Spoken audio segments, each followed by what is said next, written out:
Hello there. It is the beginning of November and I am back from a vacation where I was gone most of the month of October. And I'm going to walk you around the garden. I have not had the opportunity to put too much time into the garden in the last month since I was on a vacation. I went to Egypt and Jordan and it was amazing. But anyway, here in the circle garden, my petunias are pretty much dead and I need to take them out. The Superbena sparkling amethyst is coming along okay. My fruit trees are done. I did get a couple of persimmons off of the persimmon tree.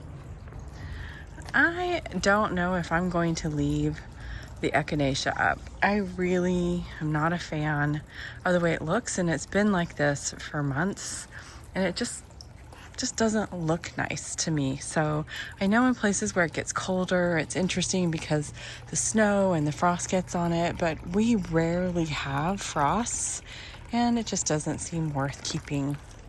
Lots of beautiful color coming off of the tree, tons of leaves on the ground, but overall things are looking pretty good. This is the Playing the Blue Salvia from Proven Winners. I put 3 here and they grew okay. They filled in the space for an annual and look really nice. The bees have loved them, of course. And I think I'm definitely going to take these out, the lavender out this year.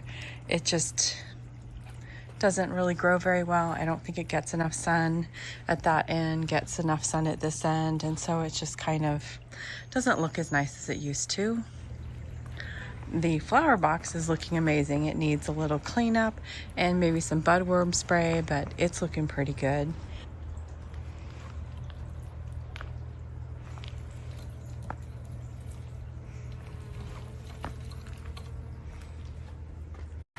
The vinca is looking okay.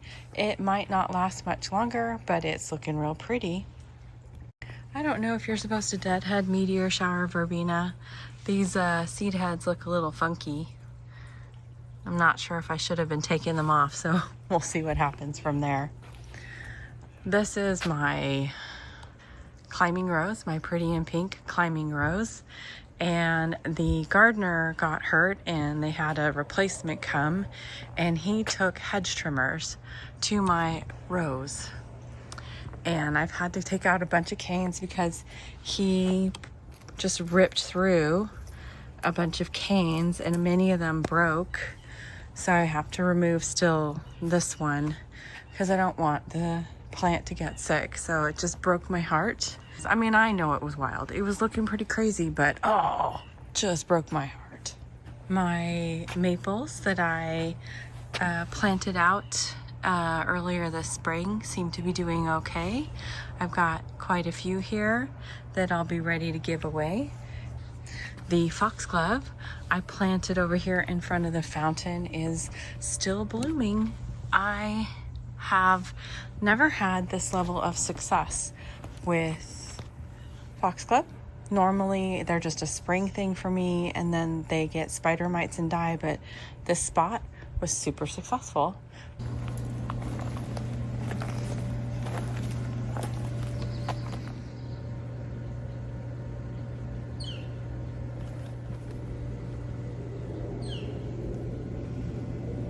My vegetable garden is kind of in the middle of its transition. I've pulled out the tomatoes and started to pull out some of the other things. I want to transplant the peppers again this year and see if I can overwinter them.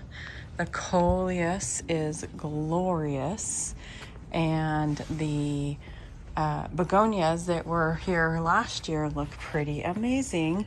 This little vignette here of the green with the white with the lemon cypress have really looked nice.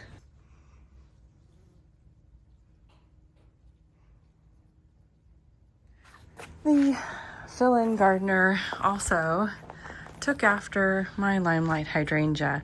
For whatever reason, he cut off all of the panicles. So I have no beautiful panicles to enjoy in the fall. I just have a few remaining brown panicles here and around. The Let's Dance Big Band hydrangea though, oh, look at this. This is the healthiest I've ever seen it. These panicles or blooms are gorgeous, and I have been really enjoying looking at those. Got one limelight hanging out in here. And on the other side here, I have the Encore Azalea, and I do really enjoy this. I think it gets just enough sun, this one, but this one gets, I think, too much shade, and I need to find a better spot for either both of these or the second one. That is my little tour of my garden right now here at the beginning of November, between the vegetable garden and my flower garden. Thank you for joining me for my garden journey.